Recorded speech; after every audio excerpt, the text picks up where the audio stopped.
we listed down the arkan of Salah for Ahnaf first and the wajibat of Salah for Ahnaf. Ahnaf have very specific category for arkan and wajibat, the others not so much. Hanabila, they do mention wajibat for Salah. Those are the things you have to do sajda sahw if you forget. But as a madhab, they have only fardan. The next category is sunnah. Okay. So we listed down the 18 wajibat of Ahnaf. We went through some of them. We're going to start from number 9. Number 9 is the qu'ud, the first sitting of tashahhud if you are praying 3 or 4 rakat salah. That is, we said, the sitting of it is wajib. One reason, because Nabi Sallallahu Alaihi Wasallam has always done it. Okay? And we know from the hadith, Nabi Sallallahu Alaihi Wasallam, once he was praying salah and he got up after the second rak'ah without sitting for tashahhud. And he did, as a result, sajda of sahu, the 2 sajdas of sahu. That tells you it's a wajib, and the sajda sahu needs to be done if someone forgets. There is also a hadith in Sunan Abi Dawood. The Prophet ﷺ said, if imam stands up after second rak'ah and he remembers that he has to sit, he gets up before, meaning instead of sitting for the tashahhud, he gets up and he remembers that he has to sit. But if he remembers before he has straightened himself, he stood up fully, then he shouldn't go back. But if he hasn't, then he should go back and do sajda of sahu in any case. Okay?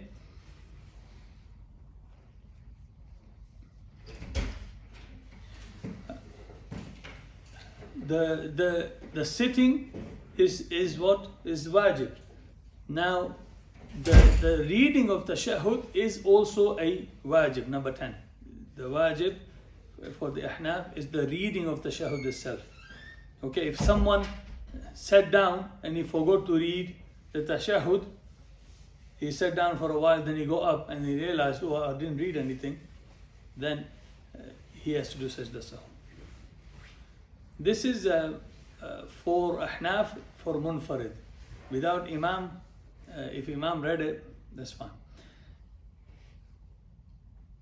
And because we know from the hadith, إذا قعدتم في كل ركعتين فقولوا التحيات لله, until the end of it in the hadith, Nabi Sallallahu Alaihi Wasallam said, when you sit after 2 rakats, you should say التحيات لله and up to the end of it. So from that, the Ahnaf say this is wajib. Okay? And also the qira'ah, I mentioned last time, number 11, the qira'ah of tashahhud in the final sitting. The final sitting itself is fard. It's from the rukun of salah. But and we are still in the Hanafi madhab. So the final sitting is fard. But the reading of tashahhud, the ulama of the Ahnaf, they differed. Some said it's wajib, some said it's not wajib, because of the hadith we discussed last time,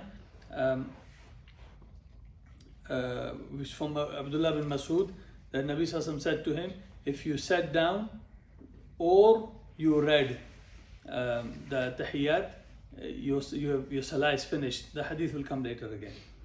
Okay. Number 13 is standing for the 3rd rakat without the gap. If you done your tashahhud, you sat down, you read your tashahhud, there shouldn't be no gaps. You shouldn't just sit there, because they say from going into one, if you don't go up, then you are delaying a wajib. It is wajib for you to stand up. So that standing up after tashahhud is also wajib. If someone is sat down, he's read his tashahhud, there is no reason for him to delay that tashahhud. Okay? And one view is that if it's delayed for the length of Subhana Rabbil Azim 3 times, or some people even said once. Some people said if he sat down, he did at-tahiyyatu lillahi up to the end, the tashahhud, and then he said Allahumma salli ala Muhammad, that much, and he remembered he has to go up. That much delay will also cause him that he will need sajda sahu for it.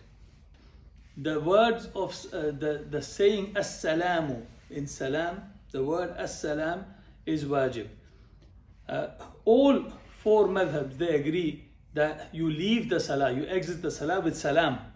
Okay, Ahnaf says salam is wajib, not fard. And we will discuss the fard of other madhab inshallah very shortly. They say it's wajib, it's not fard. And it is only there for you to leave the salah. Salah, because of the same hadith that إذا قلت هذا فقد قضيت صلاتك أو قضي صلاتك, Allah alam, the wording of hadith. I always can never remember this hadith. The hadith from Ibn Mas'ud, which Ahnaf they take, that if you did, he taught him salah, and once he did the last tashahhud, and he said, once you said this or you did this, in one hadith, if you said this, إذا قلت أو فعلت هذا, you did this. So they say the sitting of it, saying of it or sitting of it is enough. That's why some say the tashahhud in the last is not wajib. The other they say is wajib. Nevertheless, they say, Nabi Sallallahu Alaihi Wasallam said, if you did that, your salah is done. So this salam, they say, is to leave the salah, is not part of the salah as such. It says wajib for you to leave the salah from salam, but it's not the rukun of salah. That's where the Ahnaf they take from.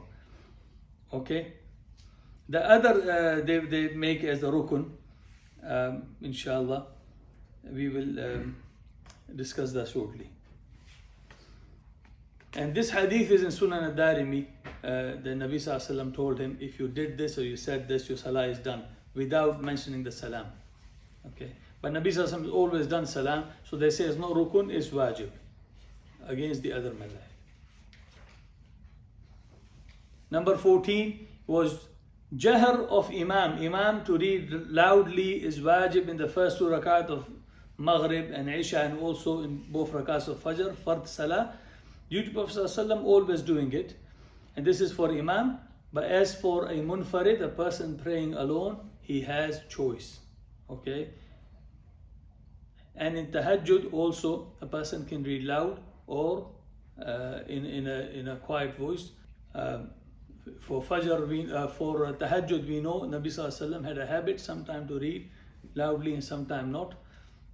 And a person should look at his situation. If he is alone in the house, he can read loud. If it's someone who works, day shift, he just came to sleep and he's got to go back work in the morning, sleeping in your room, maybe have mercy on him. Okay. So look at your surrounding, but as for the recitation is allowed. Okay, you loud or.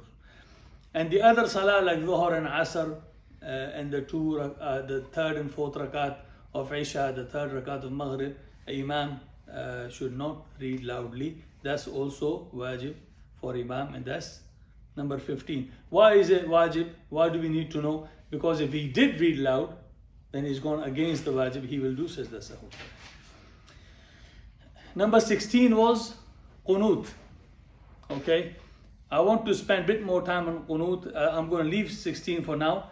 17 and 18, I'll just say it quickly. Takbirat of Eid, the extra takbis are wajib. When we come to chapter of Eid, inshallah, we can discuss more on that. But they say the takbirat of Eid, the extra 3 in both rakat, are wajib. And also number 18, a person to be quiet when the Imam is reading is wajib for Ahnaf. And this is what we discussed last time in detail, the mas'ala of reading Surah Al-Fatiha behind Imam. That comes under number 18, so we don't need to discuss that. Okay? And I will just spend a little bit more time on the qunut.